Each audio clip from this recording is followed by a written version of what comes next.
ഇസ്രയേലും ഗാസയും തമ്മിലുള്ള യുദ്ധം, റഷ്യയും യുക്രൈനും തമ്മിലുള്ള പോരാട്ടം, പാകിസ്ഥാനും അഫ്ഗാനിസ്ഥാനും തമ്മിലുള്ള സംഘർഷം.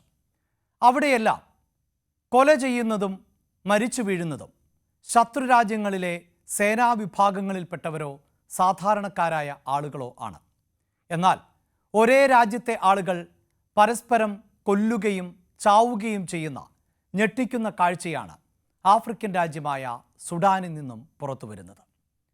കഴിഞ്ഞ 2.5 വർഷത്തിനിടെ 1.5 ലക്ഷത്തിലധികം ആളുകളാണ് ഈ വിധം കൊല ചെയ്യപ്പെട്ടത്.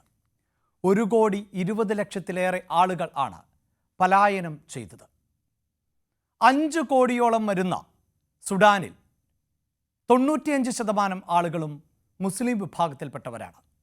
എന്നിട്ടും എന്തിനാണ് തങ്ങളെ ആട്ടിപ്പായിക്കുന്നത്? എന്തിനാണ് തങ്ങളെ പട്ടിണിക്കിട്ട് കൊല്ലുന്നത്? എന്തിനാണ് ഞങ്ങളുടെ രക്ഷിതാക്കളെ അതിക്രൂരമായി കൊല ചെയ്യുന്നത് എന്ന് സുഡാനിലെ കുഞ്ഞുങ്ങൾക്ക് അറിയില്ല. കഴിഞ്ഞ 3 ദിവസത്തിനിടെ മാത്രം 2000-ത്തിലധികം ആളുകൾ ആണ് അതിക്രൂരമായി കൊല ചെയ്യപ്പെട്ടത്. സ്ത്രീകളെയും കുട്ടികളെയും കൂട്ടക്കൊല ചെയ്യുന്ന ഞെട്ടിക്കുന്ന ദൃശ്യങ്ങളടക്കം പുറത്തു വന്നിരിക്കുന്നു.